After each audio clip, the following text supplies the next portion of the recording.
How's it going, everyone? I am back from Las Vegas and ready for another episode of the unofficial WCC Hoops podcast.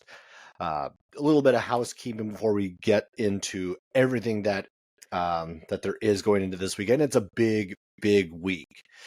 Be sure to subscribe to the podcast on YouTube, like it on your favorite streaming services. Also, follow along with me on social media at Post by Zach.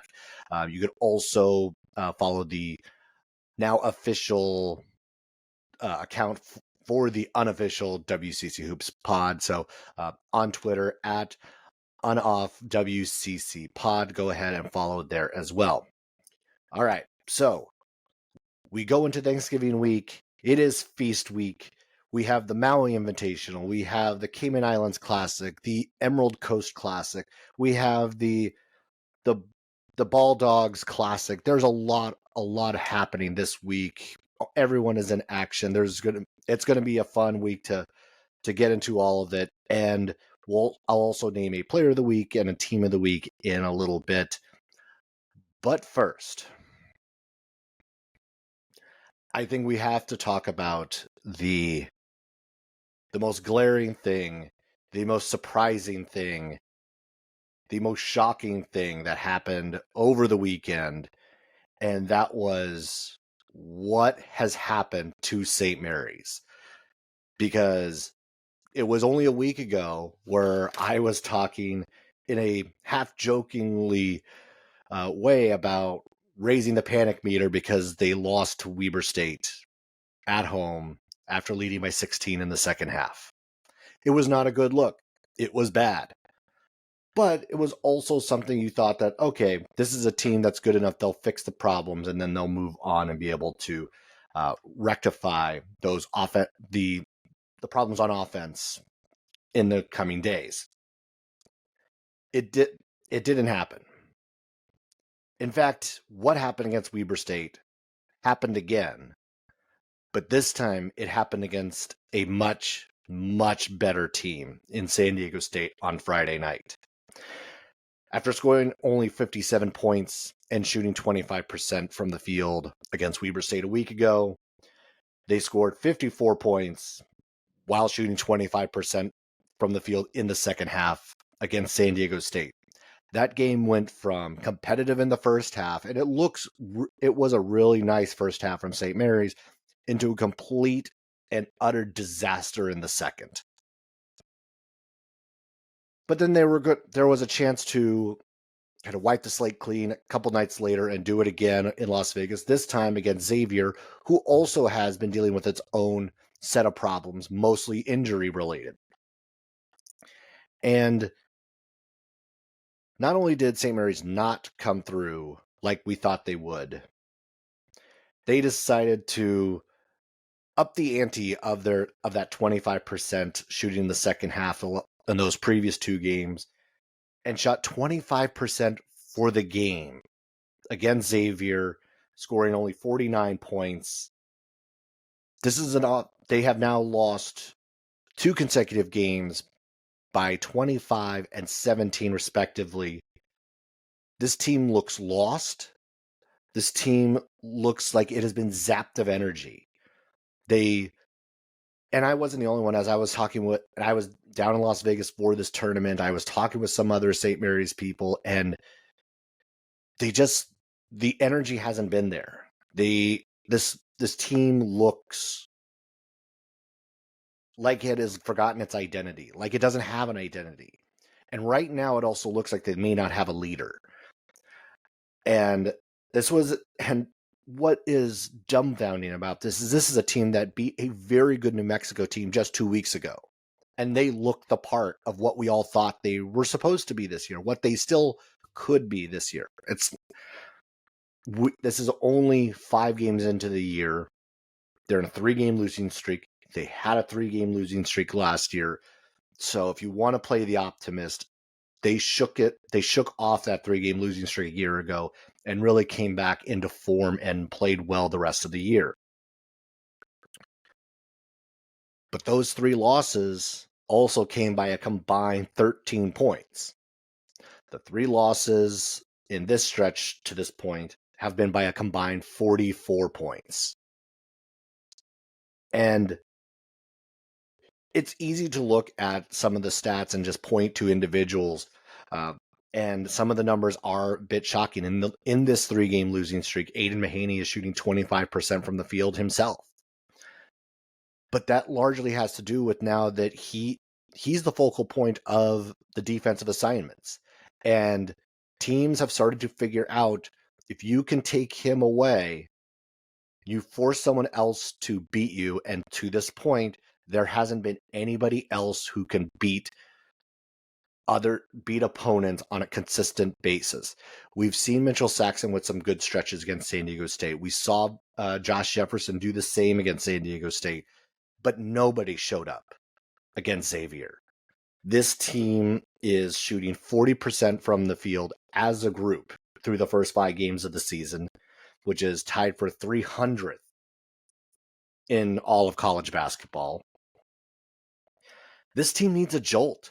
This team needs somebody else to step up and be the number 2 to Mahaney, because the longer this goes, the more teams are just going to be able to just lay onto the sophomore, and it's just going to make it that much worse going forward. And there are some extenuating circumstances. Alex Dugas did not play in the second half of the game on Sunday, and it looks like it might have been an apparent back injury. He had it wrapped for most of the second half. Augustus Marshallonis has only been shooting 26% for the season. And this team has now slid from, again, this is only a week ago, they have slid from 34 before the Weber State game all the way down to 76 in Ken Palm. 73 in Ken Palm, excuse me.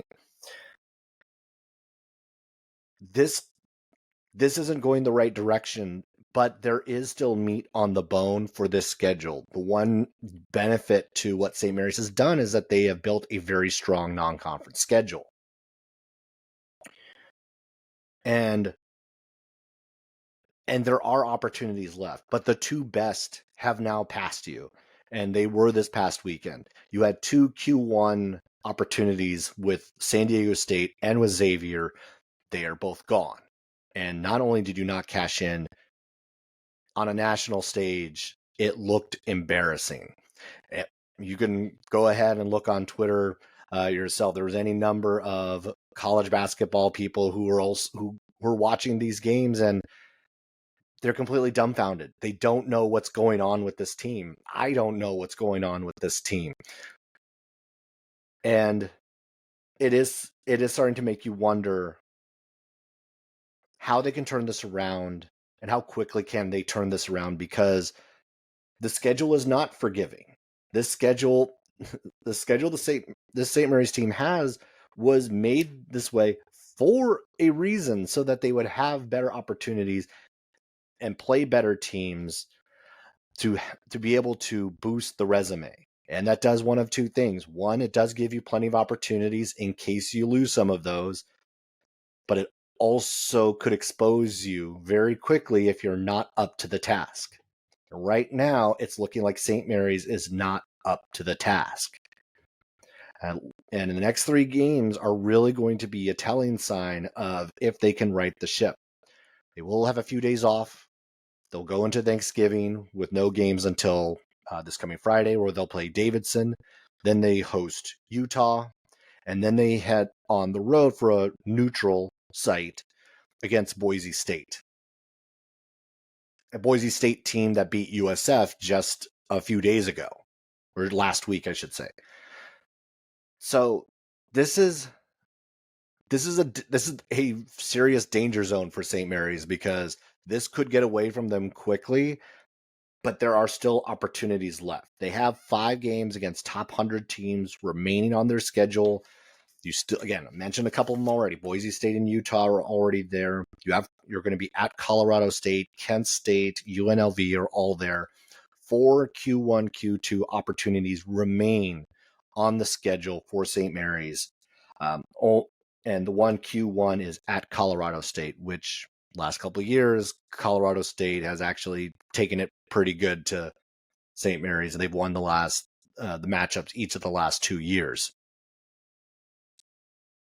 But now it's gotten me and others thinking about whether the second bid of the WCC, everyone assuming Gonzaga is one of them, who is the other one? Because right now it doesn't look like it's St. Mary's. Right now, might start leaning toward the team in the South Bay, and that being Santa Clara. Because Santa Clara is doing what they're supposed to do so far when it comes to building your resume. For those Q1 and Q2 games, it is take advantage of the chances you have. And for the Q3 and Q4s, it is avoid the pitfalls. So far, Santa Clara is 4-0. They have had a couple of close ones against some of those pitfalls, but they have handled it, and they've played well down the stretch to win those games. One of them being just a few days ago against Southeastern Louisiana. They also had the Utah Tech game. Both of those are not good teams, and they gave Santa Clara a little bit of a run, but Santa Clara figured it out and was able to come out on top. And they also had one of their opportunities this past week as well, and that's when they played Stanford at Maples and picked up their first win there since 2006. And it's hard to actually think about that, like, one, that it's been that long since they won it at Maples Pavilion, but also that the Santa Clara team right now, throughout the entire WCC, holds the only Q1 win, that being their win against Stanford. And they won by 12. This was a game that was neck and neck toward halftime, and they pulled away late. They were trailing at halftime and pulled away late in this one.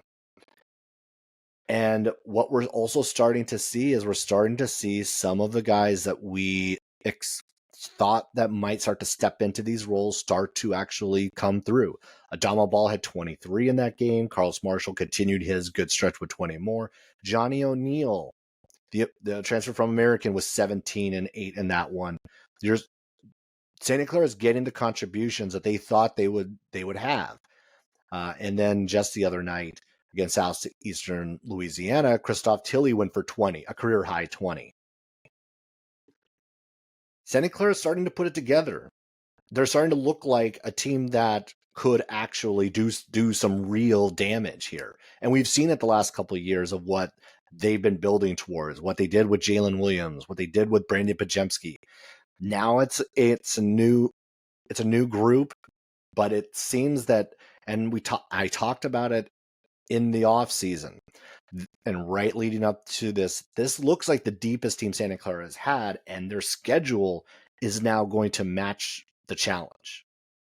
Because I mentioned that St. Mary's has 4 Q1, Q2 games left. Santa Clara has 5 of them left, and they've already won their first one. And they're going to see New Mexico. They're going to see Utah State. They have Washington State on the schedule. They have Yale on the schedule. They have Duquesne on the schedule. All of those are top 100 games that they will have between now and the start of conference play. And sure, there's going to be some movement of those numbers and whatnot as we get a little bit closer. But as of right now, that's what they are set up for. That's what Santa Clara has the opportunity to do in these next few weeks, the next month, before we get to conference play, because I think that's the challenge, is get as much as you possibly can get done before we hit conference, because I still do think that conference is going to be a wild, wild time this year, with so many teams, I think, bunched up together, and especially seeing the recent struggles of St. Mary's. I think conference is just going to be so much more wild than we've seen in the last few years. And I talked a little bit about what Santa Clara did this past week, and that's why I have Santa Clara as my team of the week, because they went 2-0. They went 2-0 this past week. They picked up a big win at Stanford, started to run away with that one. They get the tough win against Southeastern Louisiana, 2-0 on the week. They're now 4-0 on the season. Santa Clara is my WCC team of the week. And they're going to have a great opportunity coming up here in the next few days. They'll go be at the Emerald Coast Classic, so we're going to start previewing that a little bit. And they will start off with Oregon, one of those Q1 opportunities that Santa Clara will have. And then after they face the Ducks, they're either going to get Ohio State or they're going to get Alabama. And either one of them, Ohio State right now would be a Q2 and Alabama would be a Q1. I do think Santa Clara probably will match up way better with Ohio State than with Alabama, but they're going to have these chances. They're going to have opportunities to play some of the better teams in the country, and they're going to have an opportunity to pick up really good wins this coming weekend. They'll start that tournament, I believe it is on Friday. Double checking it right now. Yeah, Friday, Santa Clara and Oregon. The Santa Clara team has proven a little bit because they have beaten Stanford. And while you can say like, oh, like Stanford is actually not that good, like they kind of like are always a little bit overrated, especially in the preseason. The fact is, Santa Clara went on the road and got a win against a Power 6 team. That's the bottom line. They have another opportunity to face another Pac-12 team, a better Pac-12 team, and see how that matchup goes. They also have the opportunity to then see either one of the better Big Ten teams, or also one of the better, if not the best, SEC team. So, I mean, I think this is going to be a great challenge for Santa Clara. And so watch out for what Santa Clara is going to be able to do this week as they get prepped for that. But so I feel like it seems like they have the largest margin for error now. They've handled their business to this point. And that's what you want early on. Handle your business, do what you can. And then when the big opportunities come, and their big opportunities come this week, to see what you really are made of and if you can actually get over the hump. By the way, they'll be starting with Oregon. Oregon is 3-0 to start the young year, albeit they haven't really played a tough schedule themselves. They've played Georgia, Montana, and Tennessee State, gained wins in all of those. So, and the Ducks are always kind of like a bit of a question mark early on in the season as well, because it always seems like they get better as the year goes on. And this Oregon team, we'll see. Like we're gonna have to actually see a little more. I'm going to apologize a little bit because I didn't have nearly as much time to research some of the opponents for the WCC teams this week, as like travel and everything else coming back from Vegas was a little bit tougher. So gonna be maybe a little bit more vague than normal about some of these teams. Okay, so the other two teams that I've talked about being in the hunt, potentially outside shot NCAA tournament, maybe the team I actually thought would have that would have a good shot at the NCAA tournament, USF. So USF had two pretty good opportunities to get wins just in the last couple of weeks, at Boise State, and then the neutral against Grand Canyon in the Arizona tip-off just on Friday. And they came up just short against both of them. Some late game execution. There was kind of their issue. They relied a little too heavily on the three, and that kind of bit them. Against Grand Canyon, I need to really fully go rewatch that game, because Grand Canyon had 20 more free throw attempts than USF. I don't know how that happens in a game that is not intentionally like it. There's something up with a team that's getting 20 more free throws than their opponent. That should not happen. And in a game that ended up being a 4-point game, even that huge gap obviously makes a difference. But we've started to see some good things from USF as well. They came back, got a win against DePaul on Sunday. And yes, DePaul is not a good team. DePaul is maybe the bottom of the barrel of the Big East. But that is still a win that USF needed to get, and they need to handle the business against the teams they should beat. They should beat DePaul. They should beat St. Francis. They have Minnesota coming up. That is a team they should beat at Chase Center this coming Sunday. There are other opportunities. They still have the game at Arizona State. They're still going to be at Utah State. Those now almost turn into must wins for a potential tournament resume. Because right now, even those two like kind of sit outside of those are Q2 opportunities for USF, which means that they're not going to really have another opportunity for a Q1 or a Q2 until they get to conference. And that is largely going to depend on how the rest of the teams do the rest of the way. How well does Santa Clara play the rest of non-conference? How well does St. Mary's play? You're already going to assume that Gonzaga is going to be a Q1 in both scenarios. Now, that all assuming that they do well in the Maui. And we'll get into the Maui in a little bit. USF, I think, they had their opportunities. They came up just short.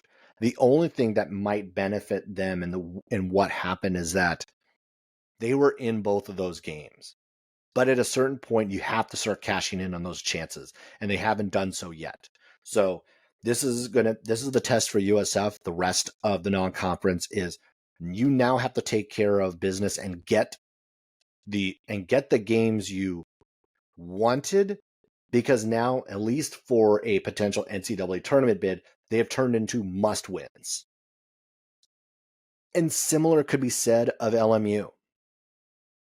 LMU had a couple of Q2 chances as well recently, one of which was Yale last week, and we know that came up short. There was some late game execution issues there as well, and that was a problem. And then they had Stephen F. Austin in the opener of the Cayman Islands Classic on Sunday morning, and this was a game that was going their way. This was a game that you thought, okay, this is something that LMU could actually pull off against a good Stephen F. Austin team. They are a top 100 team. This was a Q2 opportunity on a neutral site for LMU, and they let a double-digit lead in the second half slip away. This seems to actually be a little bit of a common theme for a lot of WCC teams, double-digit leads disappearing late, because that's what happened against Stephen F. Austin. They were up by 10 in the second half. They ended up losing by 10 in this one, and the challenge for this was just how much they were just beat up in the paint. LMU ended up being outscored 40-20 in the paint. They allowed Stephen F. Austin to shoot 57% from the field in the second half. They also got to the line 29 times. This was a rough one for LMU, and a game that they shouldn't have allowed to slip away from them. But this is again one of those things, and I talked about it before the year, that LMU's margin for error is probably the smallest of all of these teams because of the schedule and the opportunities that they have. There were fewer of them. That's just the bottom line of it. There were fewer chances for big wins than maybe anybody else of this group.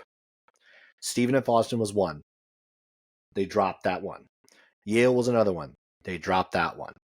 They do have the game against Nevada coming up, and that is going to be a great opportunity for them. Although we have seen already how dangerous and tough Nevada is going to be based off the 2 times they have seen WCC teams in the last few weeks absolutely just dismantling Pacific by, I think it was 40.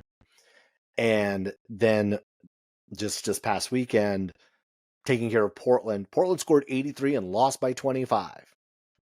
Yes, that means Nevada scored 108 points in that game. This Nevada team is really, really good. Like, deep run into the tournament good. This Nevada team is going to be a very, very tough challenge for LMU, but it is an opportunity. If they can somehow go into Reno and get a win against that team, that would go a long way to show that this LMU team might belong in that mix. So the only other thing then that LMU has to take care of is making sure that they don't lose the games that they shouldn't lose. I mean, so far, so good on that front. The other 2 opportunities they have, and they're both really good at chances. They're going to have a neutral against UNLV, and then they will be hosting Colorado State. And this Colorado State is a much better team than the one that played a year ago. They're healthy. They're looking much more the part of what we saw a couple years ago. So LMU still has opportunities as well. So it's not like that there's no more chances left for them, but for both USF and for LMU, the margin for error has shrunk because they've let a couple of the early opportunities slip away. And now it's putting the pressure on these other non-conference chances for all of these teams. And for specifically LMU, like it's not specifically to LMU. It's LMU, USF, more so because of the fewer opportunities that they have, is that take a look at the rest of your schedule. You can't let the other games slip away from you. So you can't let games against UTEP slip away, Central Arkansas slip away. You can't let a game against, even though they're a good team, you can't let a game against Santa Barbara slip away. Like, those are games you have to have, not want to have, you have to have. If you hope that you could still be in the conversation down the road. LMU right now is hovering right around 100 in the Ken Palm. USF is hovering right around 80. So both these teams still have chances. Both these teams still can be in the mix, but now the pressure's on to not to damn near be perfect the rest of the way until you get to conference play. And then even in conference play, you better do damage, and you better be ready to do something about Gonzaga, because right now the only Q1 opportunity is Gonzaga. All right, so talk about just the number of chances that all these teams have had, all the things that could have gone wrong, did go wrong, or whatnot. What we do have is some of the best basketball that we're going to see this week, starting on Monday, and that's with the Maui Invitational. The Maui Invitational, obviously, we know is one of the better events of the calendar year, and we're going to see Gonzaga in this one. They will open up with Purdue. Purdue has started out 3-0. They bring back Zach Edey, and this matchup is going to be fascinating because we know how dominant Zach Edey has been in college basketball for the last few years, and things have not worked out in the tournament for them, in the NCAA tournament. However, in between November and March, they have been one of the best teams in the entire sport. And Zach Edey is one of the reasons why. So I think the matchup here that's going to be interesting, it's going to be the combinations that Gonzaga throws at Purdue, because they have 4 capable big men that you can start to rotate, mix, match, and really maybe see what combination works here between Graham Eke and how well he's performed, how what you know you're going to get out of Anton Watson, what you know you're going to get out of Ben Grigg, and just the revelation that Braden Huff has become early on in the season. And I don't want to put so much pressure on that he is going to be the next star or whatnot, because we've really only seen him play against one Division I team. So I don't want to jump to too many conclusions. But the early returns are incredibly promising. He looks like the guy. He seems like he's playing the part. Now we just need to see it. So that's going to be the one. That's going to be a matchup. Just something to keep an eye on, and just what sort of mix and match pieces Mark Few will use against Zach Edey in that game, that first game against Purdue. And just the rest of the field for the Maui. And every year, it's going to be good.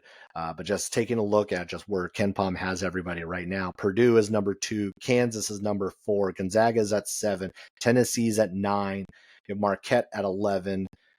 You just go down this list. This is going to be a fun tournament. It always is. We know Gonzaga has won this thing a couple of times, so we know there's a shot. I think that game 1 is going to be a bit of an uphill battle for this team, just based on the experience of what this Purdue team brings back. But just keep an eye on everything that's going to be going on. This is going to be Gonzaga's first real challenge of the season, and this is where their schedule is going to get even more brutal between now and the middle of December. It's just, there's nonstop for Gonzaga at this point. And just thinking about what this stretch for Gonzaga holds, because there a lot of, especially after what has happened to St. Mary's over the last week, now there's the talk again about how Gonzaga might be separating itself. And of course, this is going off of, we haven't seen what Gonzaga can really do, because the only chance we've seen has been against Yale. Because I'm not counting what happened against Lewis and Clark. I'm not counting what happened against Eastern Oregon. Those games don't move the needle for me at all. The results of those don't really move the needle at all. What moved the needle was Yale. And they were up by 20 for a good chunk of that second half against that team, and against a very tough Yale team. That's a team predicted to win the Ivy, and the way they play not only against them but also LMU, and the way they've played a lot of opponents early on. That's a team that could potentially see a second weekend in the NCAA tournament. But yeah, the next couple of weeks for Gonzaga, they have the Maui this week. The following week is when they head to Las Vegas themselves, and they'll be facing USC. A USC team that recently lost to Long Beach State. A Long Beach State team that a lot of other people actually really like. That's one of the Big West favorites, not the Big West favorite, but one of the top 2 going into that one as well. So it's going to be fascinating to kind of see just how Gonzaga plays in this tournament. I know that Ryan Emhard's going to play really well. I expect him to be on that all-tournament team. And then this is going to be another real test to see what they do with the rotations without Steel Venters in there. How much do we see Dusty Stromer? How much do we see maybe one of the other bigs slip into that role? Do we start to see maybe more 3 guard sets? How is this going to look? And this Gonzaga team will finally have a real test this coming week, and I'm excited to kind of see how that all goes down. And just a quick go over again some of the others. Where did I put the schedule? All right, here we go. Pepperdine will be playing in the Bulldogs Classic. They'll start with UC Irvine.